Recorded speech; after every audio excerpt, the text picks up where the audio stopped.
Olá, mais uma vez obrigado por você acompanhar o canal Health for You, que fala sobre atividade física, metabolismo, emagrecimento e muito mais. Esse vídeo ele é voltado para você que falou da quilometragem semanal. Paulo, por exemplo, mandou pelo Facebook a dúvida dele, que é uma dúvida para que muitos corredores e muitos triatletas, ciclistas, nadadores têm, né? Qual é a relação entre a distância semanal que é percorrida, que é treinada e a melhora na performance? Porque, vamos combinar, não adianta você ficar nadando, correndo, enfim, pedalando um montão, se isso não se traduzir numa melhora na sua performance. E vice-versa. Então, quer dizer, qual que é a distância mínima que deve ser percorrida por semana para que você tenha algum ganho e que você então consiga evoluir nas suas marcas, né, nas suas provas. Acho muito justa essa pergunta e muito importante.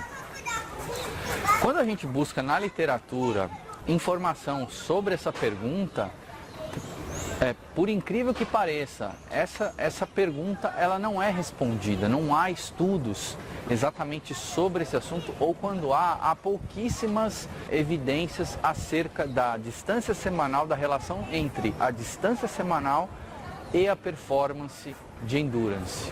Por endurance a gente vai entender até remo, esqui de longa distância, enfim, tudo que requeira longas distâncias.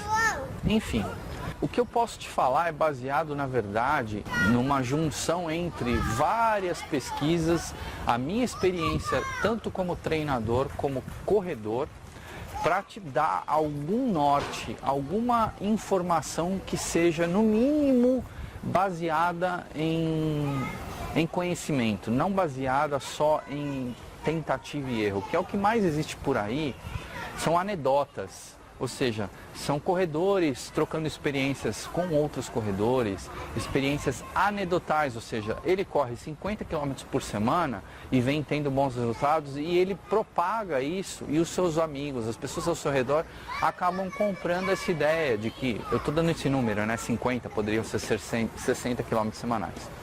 Voltando na questão da quilometragem semanal, primeira coisa que quando se procura a relação entre quilometragem semanal e performance na corrida, o que mais se acha é uma relação entre volume semanal e lesão. E isso já se sabe, um trabalho muito bacana mostrou que acima de 56 km por semana se eleva bastante, de forma expressiva, o risco de se desenvolver alguma lesão. Então, por aí a gente já começa a ter um norte que é 50 km por semana parece ser um número bacana. A outra questão se refere a efetivamente melhorar a performance. Então, infelizmente, quem busca melhorar a performance na corrida precisa se submeter a uma quilometragem semanal das mais altas. E para isso já se pressupõe que esse corredor já tenha uma base de treino, que significa que ele esteja treinando regularmente há 2 anos no mínimo, correndo 4, 5 vezes por semana. Em relação a isso, o que mais ou menos se concorda em termos de treinamento de corredores é que essa quilometragem ela tem que ter um mínimo de 40 quilômetros por semana, até 80, 90 quilômetros semanais você tem algum benefício. Isso é um pouco anedotal, é um pouco tentativa e erro e é muito da minha experiência com atletas. Acima de 80 km por semana, a relação custo-benefício ela tende muito mais para o risco de lesão do que o benefício de evolução na performance. E o aumento acima de 80 km por semana deveria ser assim, para atletas de alta performance, o corredor altissimamente bem treinado, aquele corredor que está fazendo um trabalho de fortalecimento muito bem feito, que tem um histórico de lesão bacana, ou seja, aquela pessoa que raramente ou não se machuca. Esse é o foco, né, de você estar fazendo uma quilometragem semanal alta.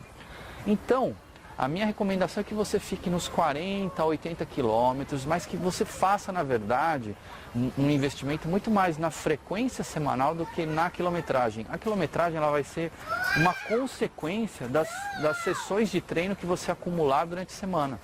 O que isso quer dizer? Resgatando um pouquinho da fisiologia do exercício, da parte molecular, As enzimas do metabolismo aeróbio, as mitocôndrias, que são organelas super importantes para a produção de energia do ponto de vista aeróbio, elas dependem de uma frequência regular de estímulos. Elas têm uma meia-vida muito curta. O que é uma meia-vida?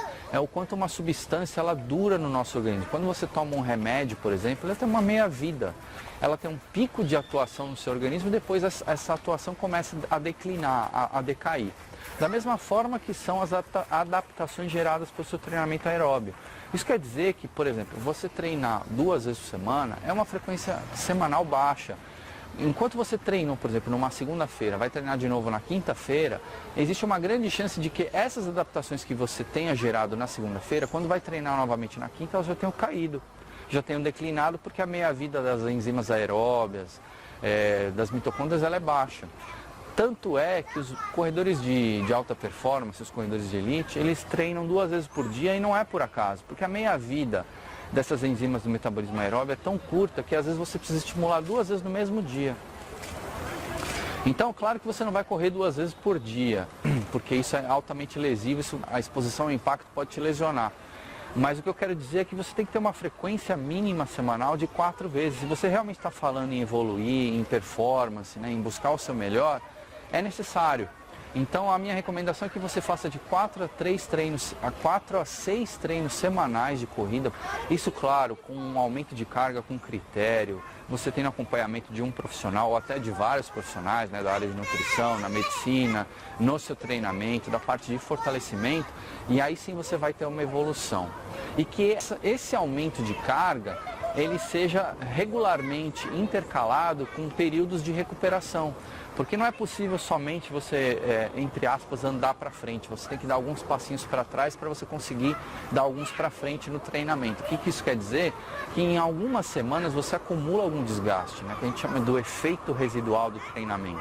Então você treina 2, 3 semanas mais pesado para depois proporcionar uma semana, às vezes até 10 dias, não com um descanso, né, passivo, você vai ficar na cama, mas com aquele descanso ativo, ou seja, você vai reduzir o volume de treino, vai intercalar com bicicleta, com natação, para você se recuperar um pouco dessa questão lesiva da corrida, dos traumas mecânicos gerados pela corrida.